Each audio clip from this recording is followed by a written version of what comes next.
ne sont pas encore là. Mais je rends grâce pour ta présence ici. Romains 8.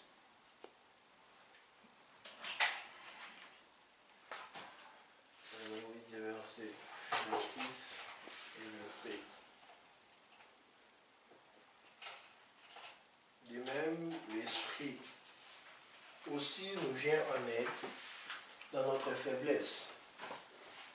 De même, l'Esprit aussi nous vient en aide dans notre faiblesse. Nous ne savons pas ce qui convient de demander dans nos prières. Mais l'Esprit lui-même intercède pour nous par des soupirs que les mots ne peuvent exprimer. Et Dieu qui examine les cœurs sait quelle est la pensée de l'Esprit parce que c'est en accord avec lui qu'il intercède en faveur des saints. Amen. Si c'est Paul qui parlait aux Romains, sais-tu qu'il est aussi avocat? C'est une question, sais-tu qu'il est aussi avocat?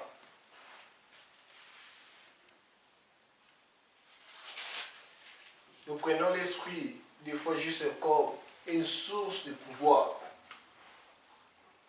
Là, au cas où on a besoin d'aller combattre, on part, on demande, remplis-nous. Nous prenons juste l'esprit, c'est comme une puissance, un objet. Mais est-ce que nous savons qu'il est aussi avocat? Est-ce que tu sais que l'esprit peut prendre ton problème, devenir son propre problème et te défendre? Avocat, personne qui intercède pour une autre ou lui fournit un moyen de défense. C'est quelqu'un qui intercède pour l'autre. Des fois, tu as des problèmes, tu sais quoi dire. Va vers ton avocat. Dieu a placé des avocats pour nous. Le Saint-Esprit est notre avocat. Dans le même verset, si tu lis le chapitre 34, tu verras que Christ aussi est notre avocat. Christ est assis au trône, à la droite du Père. Il intercède pour nous. Le Saint-Esprit qui nous a envoyés, il intercède aussi pour nous. Mais est-ce que nous prenons avantage à cela? Nous nous préoccupons toujours à aller combattre. Nous nous préoccupons toujours à aller plaider quelque part au lieu de voir notre avocat pour lui dire, mon avocat, voici mon problème. La définition dit, c'est quelqu'un qui fournit un moyen de défense. C'est quelqu'un qui prend le problème d'une autre personne, devenir son problème pour trouver une solution. Voici la personne que Dieu nous a donnée, le Saint-Esprit. Il voit que telle personne a un problème. Il prend ces problèmes-là lui-même. Ça devient son propre problème. Et il est intéressé par rapport à ces problèmes, par rapport au verset qu'on a lu. Sais-tu qu'il est avocat? Tu as un problème, mais il peut te défendre. Tu veux une élévation, il peut te défendre pour avoir une élévation. Peut-être on te combat. Aujourd'hui, on te combat, tu sais qu'on te combat. Mais est-ce que tu as une bonne relation avec ton avocat pour qu'il te défende devant Dieu et dise que Père, on est en train de combattre cet enfant. Oui, il a péché. Mais je me rappelle que tu as versé ton sang pour que cet enfant soit sauvé, qu'il ne soit plus pécheur. Mais il mérite d'être. Il mérite d'être. Je me rappelle ce centenier, il a envoyé les Juifs. Les Juifs sont allés voir Christ. Les Juifs ont dit à Christ, s'il y a une personne dans cette ville qui mérite, c'est ce centenier-là. Voici ce qu'il a fait.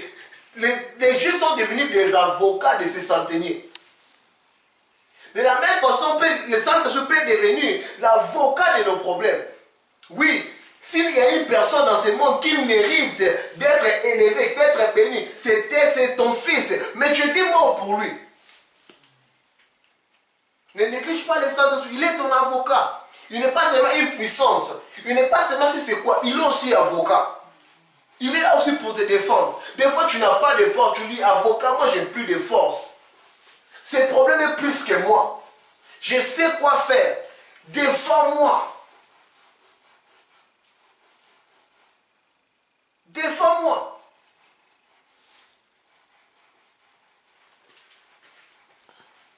les centeniers, les juifs et tous ont pris le problème des serviteurs des centeniers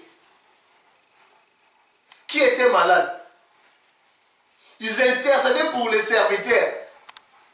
Les serviteurs ne savaient même pas où intercéder pour lui. De la même façon, les saints peuvent intercéder pour toi, tu ne le sais pas. Mais il faut avoir toujours une bonne relation avec le Saint-Esprit. Nous les chrétiens, nous pensons que le Saint-Esprit c'est un dictateur. Non.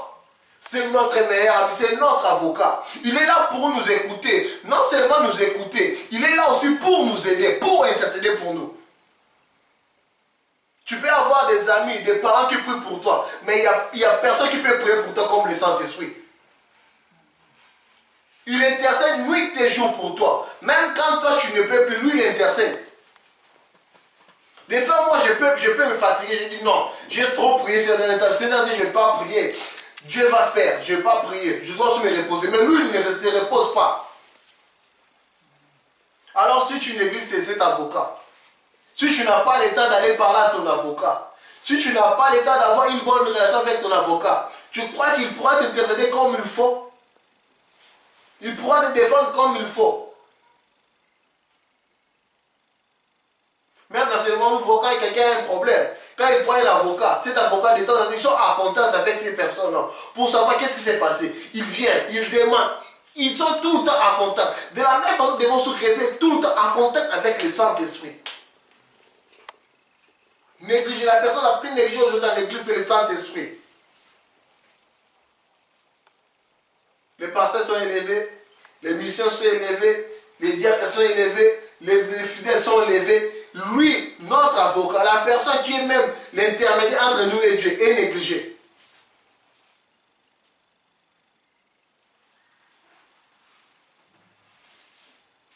De même, il intercède pour nous avec des soupirs. Il sonne le cœur. Mais pourquoi négliger une telle personne? Tu as des problèmes et tu négliges la personne qui peut même te donner des solutions. La personne qui peut même aller voir Christ sans un problème, peut même aller voir Dieu sans une audience. Car il ne pêche pas. Des fois, toi, tu peux pécher, tu viens, tu pries. Dieu dit dans sa parole qu'il n'écoute pas la prière, il voit, ah, tu as encore péché, tu t'es pas repenti. Il ne peut pas t'écouter. Mais lui, là, il peut aller sans même avoir une audience. Pourquoi? Il est lui-même Dieu. Mais tu le négliges. Tu préfères soigner des relations avec tes amis, soigner des relations avec ta famille, soigner des relations avec ton église, avec ton passé, mais tu négliges le Saint-Esprit. Et tu t'attends qu'il te défende.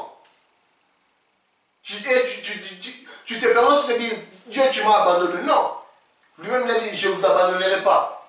Je vous enverrai mon esprit. Mais il a déjà envoyé l'esprit. Mais c'est toi qui négliges l'esprit. On est en France, ici à Compiègne, on est attaqué. Le président de la République dit il va envoyer les soldats. Et les soldats arrivent, nous on néglige ces soldats. On jette les pierres sur ces soldats. On fait des choses bizarres sur les soldats. Vous croyez qu'ils vont nous défendre comme il faut? S'ils les font, c'est à cause de l'amour pour la patrie. De la même façon, si les soldats nous défendent, même quand nous les négligeons, c'est à cause de l'amour qu'il a pour toi et moi. Il sait que son Père, il sait que Dieu a donné Christ pour nous racheter à un grand prix. Voilà pourquoi il ne nous néglige pas malgré tout. Arrange ta relation avec le Saint-Esprit. Prends le temps de lui parler chaque matin. Même 5 minutes, tu lui parles. Même 2 minutes, tu lui parles. Même 1 minute. Tu lui parles. Tu lui dis que tu es mon avocat. Moi, je t'aime. Pourquoi je ne trouve pas de solution? Pourquoi tu ne peux pas me défendre? Dis-moi ce que je dois faire pour ne plus arriver à ce même blocage. C'est ce qu'il est avocat. Dans le problème dans nos vies, dans le problème dans l'église, dans nos affaires, il peut intervenir. Mais si nous le laissons seulement, si nous reconnaîtrons ce qu'il est, beaucoup nous ne reconnaîtrons plus le centre de ce qu'il est. Pour nous, c'était juste un oiseau qui était descendu sur Christ. Non, c'est une puissance. Non, pour nous, c'est fini. Le Saint-Esprit, non, il n'existe pas. C'est une mythe créée. Il existe. Il parle. Il défend. Il peut défendre et ta vie change. Il peut te parler et ta vie change. Il peut prendre ta situation et intercéder pour toi. Et tu verras des changements. Sais-tu qu'il est avocat? Christ, s'il y a quelqu'un qui mérite dans cette vie, c'est ces centenaires-là. Ça, c'est ça, intercéder. Je peux intercéder aujourd'hui pour toi. Demain, je serai fatigué. Mais la personne que je te présente, l'avocat suprême, c'est le Saint-Esprit. Il peut intercéder aujourd'hui pour toi. Demain, il intercède encore. Tu le blesses, il continue à intercéder. Tu crées des problèmes, il continue à intercéder. Tu pêches contre lui, il continue à intercéder. Tu les jettes, il continue toujours à intercéder pour toi. Des fois, ta conscience même te parle. Même quand tu es dans les problèmes, même dans les mal, dans les péchés, il te parle. Non, moi je t'aime mon fils. Reviens à moi. Voilà ce que je peux faire pour toi. Voilà ce que je ferai pour toi. Voilà ce que je dis à Dieu. Voilà ce que Dieu a même prévu pour toi. Il te révèle même les choses que Dieu a prévues pour toi. Pourquoi? Parce qu'il veut seulement ton bonheur. Voilà les gens d'avocats dont nous avons besoin. Il ne faut pas négliger le Saint-Esprit. Il ne faut pas négliger. Il ne faut pas. De la même façon, tu considères les pasteurs. Vois maintenant le Saint-Esprit supérieur que les pasteurs. C'est le même Saint-Esprit qui peut aller voir ton pasteur pour lui dire, prie pour cet enfant. Prie pour mon enfant. Il a tel problème, prie. Mais si tu les négliges, qu'est-ce qui peut arriver dans ta vie? Est-ce que tu auras vraiment des changements concrets? Sais-tu qu'il est avocat? Si tu le sais, soigne ta relation avec lui. Si tu ne le sais pas, crée maintenant une relation aujourd'hui avec lui. Et tu verras ce qu'il peut faire dans ta vie. Tu verras là où il va t'amener. Un avocat répété amène toujours son client dans des victoires, dans des victoires, dans des victoires. Et l'avocat que nous avons, il a même ressuscité Christ entre les morts. Il peut ressusciter ta vie. Il peut ressusciter tes projets.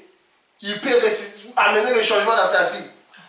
Tu dois seulement soigner ta relation avec le Saint-Esprit. Soigne cela.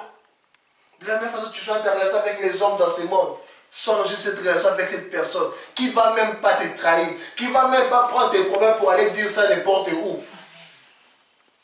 Qui sait garder les secrets et qui sait défendre les gens. Voici le petit message de ce soir. Sais-tu qu'il est avocat? Si oui, soigne ta relation avec lui. Sinon, crée une relation avec lui à partir d'aujourd'hui. Que Dieu nous bénisse.